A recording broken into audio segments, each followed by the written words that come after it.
Hello. We are going to be going over lessons 5 and 6 in this video. We will be mostly doing lesson 6.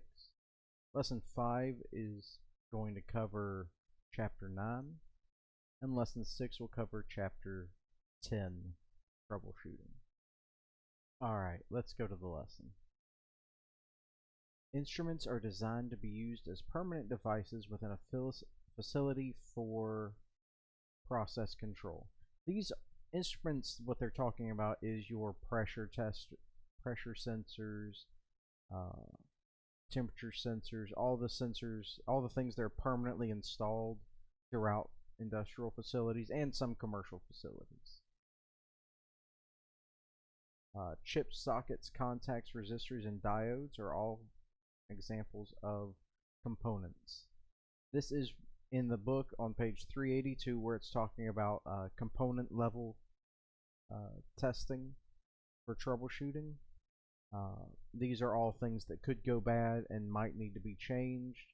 In general, we don't do that. I have done it on the job before, but it was more of a like one-off. It was an odd thing for us to be doing where we unsoldered a resistor and replaced the resistor. And it didn't really fix it. We eventually had to ship out the circuit board and get somebody else to fix the circuit board. A blank is a device that produces electricity when two different metals are joined together are heated. The voltage produced is proportional to the applied heat. This is a thermocouple. That's how thermocouples work, is they get heated up and they produce a small amount of electricity. You can create a thing called a thermopile, which is a bunch of thermocouples connected in series so their voltages add up.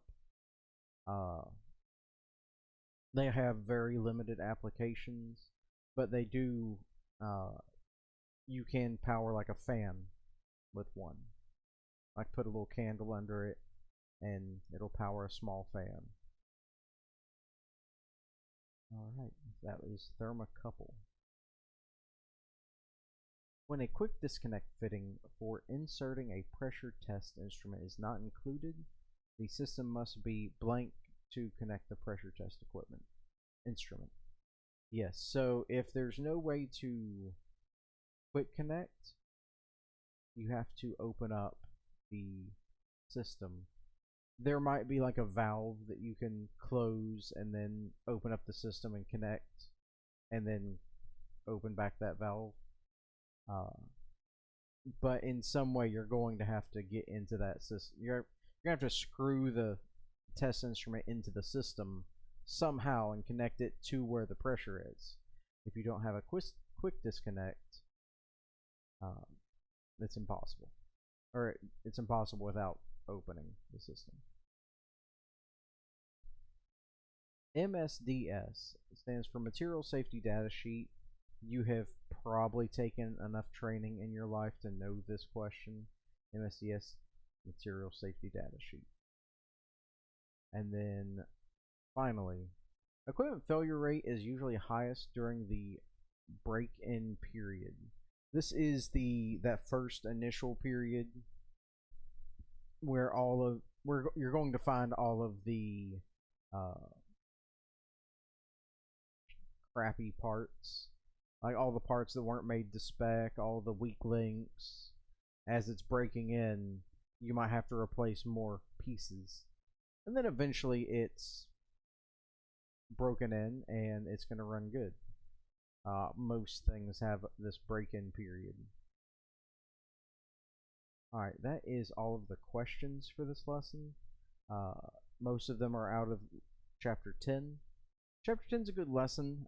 It uses a lot of big words for things that you do while troubleshooting.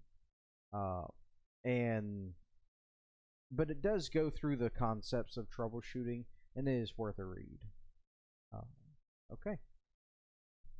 Thank you for joining me, and I will see you guys in a couple weeks. Oh, I will send a message out about this, but there's a holiday next week, so y'all's next class is in 3 weeks, not 2 weeks.